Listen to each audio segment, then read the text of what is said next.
We're delighted to be joined this morning by Joe Woolf, who's going to tell us a bit about Ernest Shackleton's time in the Royal Scottish Geographical Society. It was an interesting time, I think, in Shackleton's career, and Joe will fill us in more. I had the good fortune to meet Jo over the summer. She was working on her book on James Crowell, just a quick look at it here, who was a pioneering climate scientist. And of course, it's very relevant to everybody in the Royal Scottish Geographical Society because the COP26 is happening in Glasgow. So Jo, what's it like in Scotland this morning? Well, we have just a little bit of sunshine coming through. Thank you very much, which is probably all we can expect at the moment, but at least it's not raining too much and it's not windy. So, you know, we're grateful for that. Thank you. So, yes, thank you very much, Kevin. And I'd like to thank everybody at the museum for this opportunity to chat to you today and to give this presentation. It's a real honour. I've already enjoyed listening to Jan's presentation, which was fantastic, and I'm really looking forward to all the other ones that are coming through the day. So It's going to be a fabulous day, I think. Thank you very much. And just to say as well, I'm happy to answer any questions that you might have at the end. So I look forward to joining you then. Okay, so we'll go straight into Jo's presentation now, and we'll talk to you afterwards, Jo. Thanks very much. Brilliant. Thank you all very much for tuning in. I'm looking forward to telling you about Shackleton's connections with the Royal Scottish Geographical Society and showing you some of the material that we have in our collections. So the story starts in 1903. Shackleton had just returned from Robert Falcon Scott's discovery expedition in the Antarctic. He'd accompanied Scott and Edward Wilson on their march towards the pole when they'd achieved a new furthest south. It was an amazing achievement, but there had been considerable tension between them all. And Shackleton came back to the ship in pretty poor shape. He'd been suffering from scurvy. Scott insisted he was invalided home with the relief ship, while Scott himself prepared for another season in the Antarctic. So Shackleton arrived back in Britain in June 1903 in a little bit of a cloud, well ahead of the rest, and feeling pretty much the shame of being sent back early. He felt it was an insult to his abilities and a slur on his character. So he really needed something positive and constructive to do. So he tried some work as a journalist in Fleet Street, and then he heard that the post of secretary to the RSGS was vacant.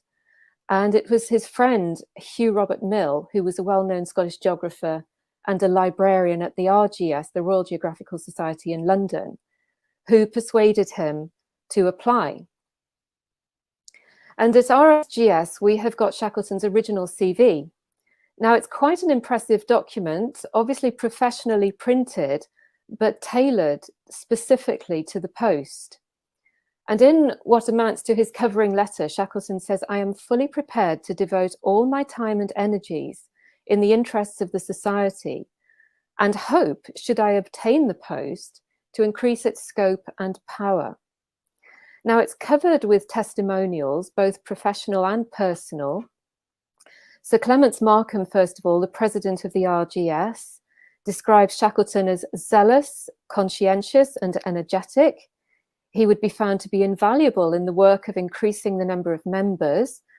And he even manages to weave in some very complimentary quotes about Shackleton by Scott about his time on the Discovery expedition, saying that Scott speaks of Mr. Shackleton as a marvel of intelligent energy.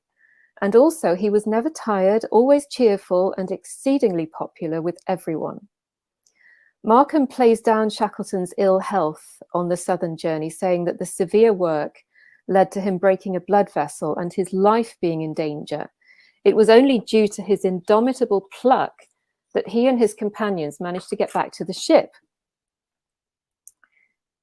These are the last 2 pages of the CV. Shackleton's friend Hugh Robert Mills says that Shackleton is qualified in every way for the position of secretary.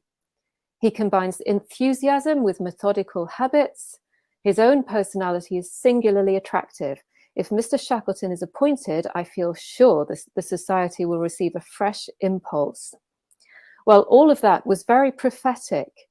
I'm not sure whether RSGS was actually aware of the kind of fresh impulse that Shackleton was going to bring, but they would soon find out, because he was successful. He was elected to the post of secretary on the 11th of January 1904. He found a house in South Learmont Gardens in Edinburgh. His fiancée, Emily Dorman, stayed behind in London for a while until they were married in April. And in the meantime, he wrote to her, "I am happy, dearest, thinking about all the times which are to be in the future. We do want to settle down and have our own house at last after all these years of waiting." So it was a lovely time of excitement and anticipation for them. And here in this slide, I'm showing you where he was working. The RSGS had rooms within the National Portrait Gallery in Queen Street in Edinburgh. Now, RSGS was already a very well-respected society. It had a large membership.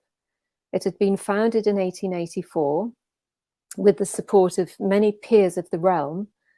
But to most intents and purposes, it was still very much in the Victorian era in terms of attitudes and practices. So what did Shackleton do during his time at RSGS? Well, apparently, according to some reports, he did lots of smoking and lounging about in the office in a light tweed suit. And this was a time when RSGS officials all wore very old-fashioned black coats, very somber and dignified, and they expected very formal behavior. So even his casual appearance would have caused a few raised eyebrows at the very least. Then he installed a telephone, which was an outrage. You can imagine people's expressions when it started to ring in the middle of a meeting, but he didn't care about that. He thought it was hilarious. He also brought a typewriter and an addressograph, which was a machine that did a week's worth of addressed covers or envelopes in a couple of hours. So with all this equipment clattering away, you can imagine that the peace and quiet of the office was permanently shattered. And talking of which, he also put a golf ball through the window. One day when he came into the offices, he found the office junior practicing his swing. And so he asked for a go himself. And he accidentally smashed the ball through the glass and across the road into Queen Street Gardens. So that must have taken some explaining and been quite embarrassing. Shackleton also sold advertisements in the Scottish Geographical magazine, which was the Society's journal. Now, this is a serious academic journal. I don't quite know how that would have been received, but it certainly increased the revenue of the Society, which they couldn't argue with. Now, from my point of view, it's interesting to note that there are no newspaper cuttings at RSGS from Shackleton's time. Now, in the archives, there are volumes of geography-related newspaper cuttings for every year since the Society began, but there's practically nothing at all for the years of 1904 and 1905. Now, it took a while for this to sink in as to why this might be, and of course, I don't know for sure, but I suspect that Shackleton might have thought that cutting out little pieces of paper and pasting them down was an absolute waste of time. It's an interesting theory anyway. And Shackleton also gave lectures to the Society during his time there about the Discovery expedition. In particular, he gave a children's lecture at Christmas in 1904 in Edinburgh. Now, there was apparently an immense audience, and it was entitled Adventures Near the South Pole. It must have been thrilling. He told the story of the Discovery's furthest south expedition, and there are some good quotes from newspaper reports. Now, I find these in the National Library, not the RSGS. He told the children that it was not in following the footsteps of others, but in following out their own ideas that their forefathers had brought this country to greatness. So in other words, follow your own dreams. He advised them too that if they wanted to know what sledging was really like, they should go home, harness the baby to the coal scuttle and drive around the dining table, but don't tell your mother I told you so. I'm honestly surprised that he wasn't thrown out at that point. He also socialized a lot. Emily's collections opened doors for him too, as well as academics and people in high office. They also met influential business people who would prove to be good friends or contacts for Shackleton's later expeditions. Now, one of the most important things that Shackleton was involved in during his time at RSGS was organising the reception party for William Speirs Bruce, who had just returned from his Scottish National Antarctic expedition in the summer of 1904. Now, Bruce had been in the Antarctic at the same time as Scott and Shackleton, of course, and he was a dedicated scientist. He'd explored previously uncharted parts of the Antarctic Ocean and the coastline, and he'd set up the expedition's base in the South Orkney Islands, along with a meteorological station. Shackleton would have been in the reception committee, along with the RSGS president, Sir John Murray, and about 400 people were gathered there in all at Millport on the Isle of Cambrai, where the ships came back in. Bruce was awarded the gold medal of RSGS, and he received a telegram from the King. Now, Bruce had raised money from private investors for his expedition, most notably the Coates brothers of Paisley, and he had actually named Coates Land in the Antarctic after them. This must have given Shackleton food for thought, because he saw that it was possible to raise money through your own efforts and your own contacts to fund an expedition. Now, in the autumn of that year, it was also Shackleton's official duty to welcome Captain Robert Falcon Scott, who had newly returned from the Discovery expedition in the Antarctic and was now touring the country as a speaker. Scott was being awarded the Livingstone Medal of RSGS, and he was giving several lectures to the Society.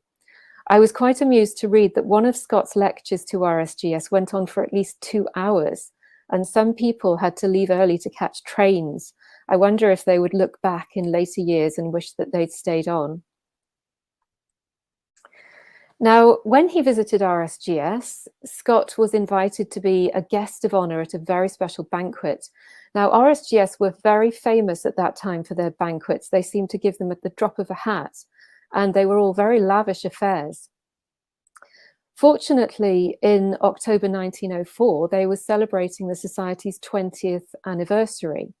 So they planned a very special event to be held in the North British Station Hotel, now the Balmoral, in Princes Street, Edinburgh. You can see it in this old postcard from the time.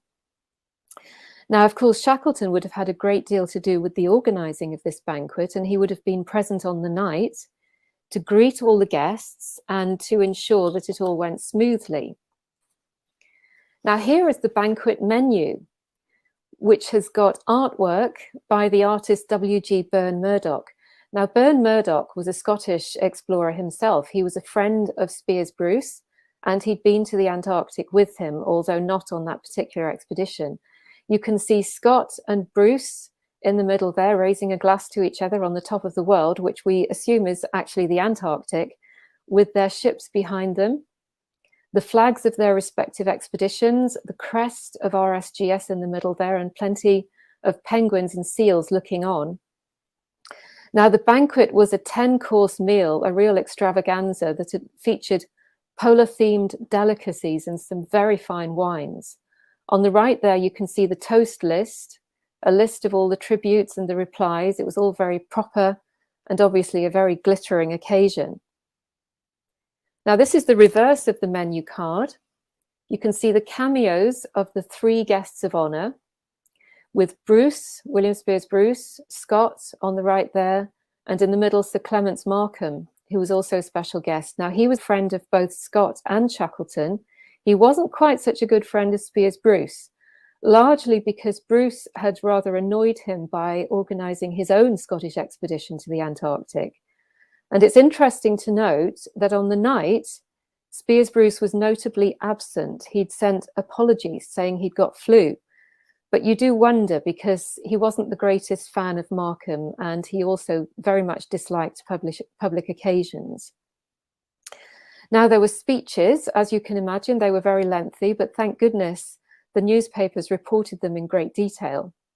Scott got up to speak. He was replying to a toast obviously there had been a bit of backslapping about the achievements of Scotland and its contribution to the success of various Antarctic expeditions. Scott took the opportunity to do a little bit of teasing, and he turned it eventually towards Shackleton. He said, Bruce's expedition took all the credit of being Scottish, but there was a good deal of Scotland about the Discovery expedition as well. The Discovery, for instance, was built in Scotland of Scottish oak, he believed. He'd been speaking to someone who said the oak came from his estate. Then they had men from Scotland, excellent men who did their work. And then there was Mr. Shackleton, whose Scottish brogue was quite apparent. At any rate, if he was not a Scotsman, he was rapidly becoming one. And there was a great deal of laughter at that. So we can imagine how Shackleton might have felt being so proud of his Irishness. And of course, being just the secretary of the society, he wasn't able to stand up and reply, although he might well have felt like it. Now, after a year or so at RSGS, Shackleton began to focus his legendary energy into other ambitions. In 1905, he was persuaded to stand for Parliament in the forthcoming general election, and he was put forward as the Liberal Unionist candidate for Dundee. The election didn't actually happen until January 1906. But when Shackleton announced his plans to RSGS, there was some feeling among the board members that the secretary of the society should have no conflicts of interest. And so Shackleton immediately offered to resign. This that I'm showing you here is a page in the RSGS Council minutes from March 1905, written by Shackleton, recording the debate. He's actually recording the debate about his own resignation. One of his supporters who wanted him to stay was John George Bartholomew, who was a co-founder of RSGS, and also he was a famous cartographer and a businessman. He openly said that Shackleton had every right to do both jobs if he felt that he could. But there was some strong opposition. Shackleton by that time had obviously ruffled a few feathers. I don't think they'd actually forgiven him for the telephone. So there was a vote, and some people wanted to accept Shackleton's resignation and some of them didn't. But it was agreed that they should delay their decision for a while. They delayed it, in fact, for a few months, but eventually Shackleton's resignation was accepted in July 1905. Now, as we know, Shackleton wasn't elected to Parliament, and he didn't waste much time in regret, because he was offered a job by the industrialist William Beardmore in Glasgow. And in Beardmore, he actually found a sponsor eventually for his next Antarctic expedition, which was on board the Nimrod. Meanwhile, during Shackleton's time there, the RSGS membership figures had absolutely soared. They'd gone through the roof. Also, in November 1905, it was reported that the number of persons attending lectures was approximately 36,000, being an increase of 21,000 over the previous session. And the finances had considerably improved. So he had really done amazing things for the society. And there's a picture here as well of a rather posh-looking prospectus for the lecture season of 1905 to 06, which I believe was also Shackleton's initiative. Now, on the return of the Nimrod expedition in 1909, Shackleton came back to Scotland and he gave a series of lectures to the RSGS. I think within the society there must have been some softening of attitudes by that time among some of those who had been quite glad to see him go. And obviously now he was a household name. He was newly knighted and he was hugely popular everywhere he went. He was awarded the Livingstone Medal, which was presented in Edinburgh. And you can see here on the right an invitation to attend the presentation ceremony. I'm also showing you the Livingstone Medal itself, which is a beautiful medal struck in gold with the head of David Livingstone on the front. And on the left at the top is an RSGS notice advertising Shackleton's lectures to the society. He gave talks in Edinburgh, Glasgow, Aberdeen, and Dundee. And his visit was such a huge occasion that the newspapers in Dundee and Aberdeen devoted column after column to it, not just the lecture itself, and all the introductions and the tributes that came before, but the floral decorations and the venue and the gowns worn by all the ladies present, they're described in the minutest detail. One of Shackleton's special anecdotes, which occurs quite often in his talks and is faithfully repeated by the newspapers, is about a very polite man who is hanging over a crevasse and doesn't want to inconvenience anybody, so he politely asks his companion for help. In Aberdeen, Shackleton named these two men as Professor Edgeworth David and Douglas Mawson. So according to Shackleton's story, Professor David says, "I say, Mawson." "Well," says Mawson, "what is it?" "If you're not too busy, I'm down a crevasse." Mawson replies, "Can you wait till I get my boots on?" "Oh yes," says the professor, whom they found practically hanging by his hands over a pit to which they could see no bottom. So that's just one example of the way Shackleton used stories to captivate and entertain the public, and they adored it. He was probably creative and flexible with the stories, but he never had a bad word to say about any of his men, and he always ended his talks by praising their courage.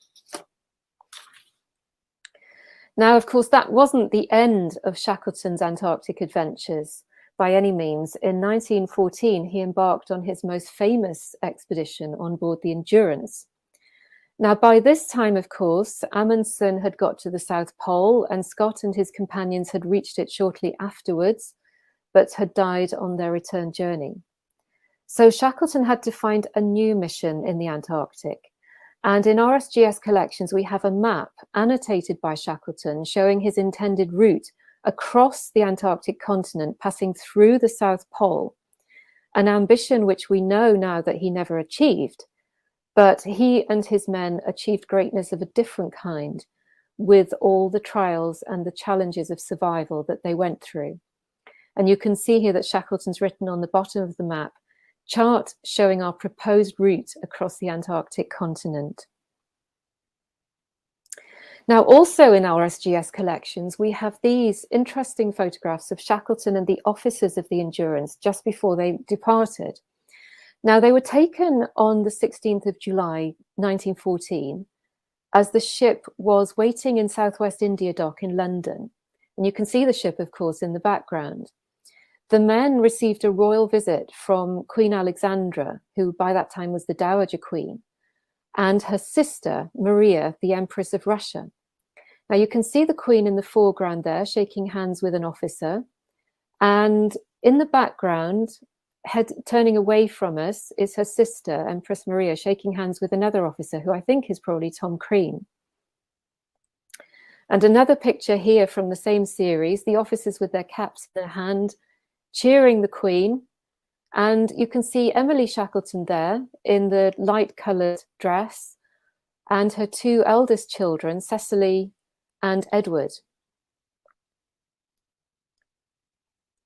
Another photograph here from the same day. Shackleton is showing the ladies off the ship. They'd obviously had a guided tour. On the far right, you can just see his young son being lifted onto the gangway by one of the officers. And a group portrait of Shackleton with the Queen and her sister, Shackleton obviously on his best behaviour. And of course, the expedition did set sail despite the fact that the Western world was about to go to war. They slipped away into oblivion, and they didn't know anything about the war or its progress until Shackleton, Crean and Worsley made that heroic trek over the mountains of South Georgia 2 years later and arrived at Stromness whaling station to be told that the war was still going on. And from that point, Shackleton was able to put in motion the plans to save his men, both on the other side of South Georgia and those who were left on Elephant Island and in the Ross Sea. And this photograph, also in RSGS collections, shows Tom Crean on the left, Shackleton and Frank Worsley at the whaling station. Now, we know that they reached it on the 20th of May 1916. Then Worsley went off on a whaling ship to fetch the three men stranded on the other side of South Georgia, McCarthy, McNish and Vincent, and they brought back the James Caird. Now, I think that might be the James Caird in the background that you can see there with the Norwegian whalers having just brought it ashore. Now, the three men, it's just such an arresting picture. They'd obviously had a wash and a shave, but there's such a haunted look in Shackleton's eyes, knowing that he still has lives to save. Now, after the war, Shackleton was invited back to RSGS to give more lectures about his expedition. And from the reports, it's quite obvious that he was a compelling speaker. Absolutely everybody wanted to see and hear him. Describing their trek across South Georgia, he said, "The opera singer Dame Nellie Melba never sang so sweetly as the steam whistles of the whaling ships sounded to that exhausted party as they were nearing the station." And at the end of his talk, he paid a cordial tribute to all the men who had stood by him and worked so loyally all through the expedition. So I'd like to pay a cordial tribute to Shackleton. We're very proud of our connections with him. You can still feel his presence there at RSGS after all this time. We have a Shackleton room at the headquarters in Perth, which is the home of a collection of books on polar exploration. And the Shackleton Medal is awarded periodically for leadership and citizenship in a geographical field. So he's very much remembered. So thank you all very much for listening, and I hope you found it interesting. Thank you.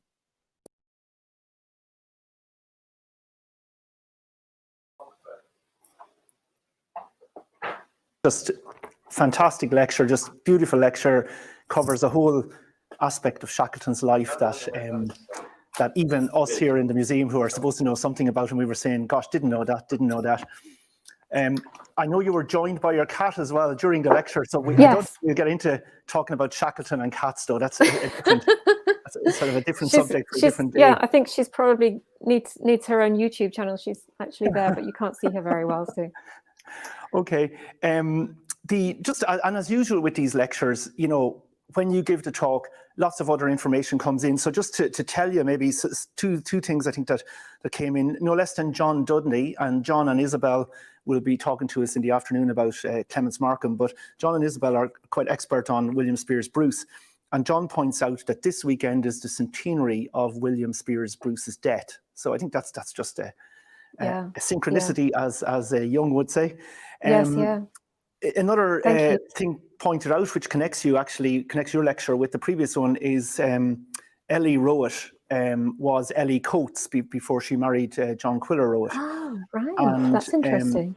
That links in, there's a family connection there, and presumably that goes to Coatesland, which I think was probably named by William Speirs Bruce. I'm not 100% sure. Absolutely. Yes. But, so there's at least two, and there are probably more coming in.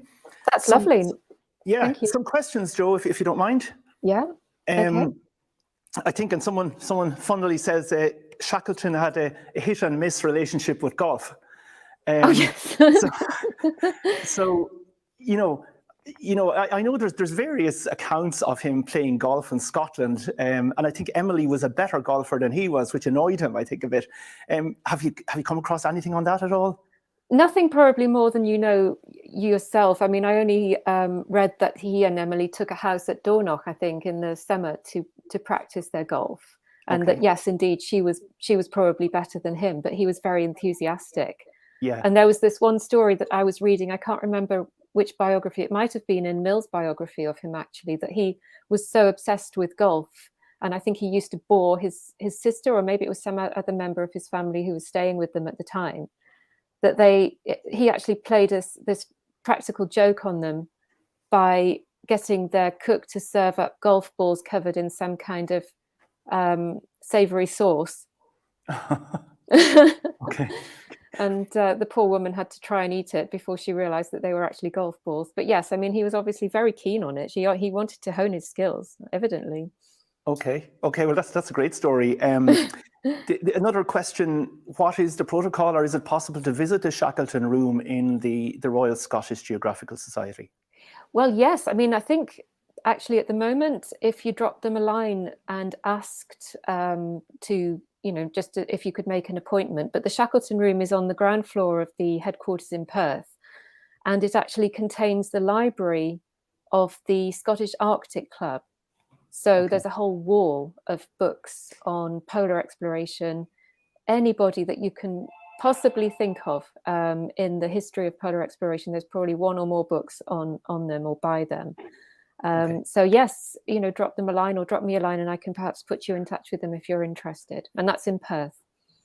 Okay, that's fantastic. I'm just looking at another question. Thanks, Joe. I'm looking for another question. Did Shackleton's feather ruffling during his time working at the RSGS later hinder his fundraising efforts and his relationship with them? And that's from Susan Ingram. It's hard to tell, really. I don't think in the long term, no. I think that by the time he'd come back from the Nimrod expedition, he'd actually got their, you know, wholehearted support. Yeah. It was just most probably a clash of personalities while he was there that was the issue. Although, you know, I'm probably not best qualified to say, but that's the impression that I get. So I think even by the time he was coming back on the Nimrod, I mean, they were among the first to send him a congratulatory telegram and to invite him to come and speak to them. So yeah. So it sounds typical Shackleton, his personality, force of Yes. personality, got Yes. over any bumps that might have been along the way. Absolutely. Joe, we're running out of time. We need to go on to our next session will be 12:10, and Seamus will do the introduction for that. And to remind anyone looking, don't forget to refresh your screen. Joe, we're going to leave you at that, and really heartfelt thanks from Athai. Thanks for your efforts. There's a lot of work you put into this, and it's just been a fascinating lecture. That's a pleasure. Thank you very much. And thank you, everybody, for your lovely comments and everything. And on behalf of Purdy as well, who's behind me, she says thank you too. So thank you for listening. Okay. Bye, Joe. Thanks. All right. Bye-bye. Bye-bye now.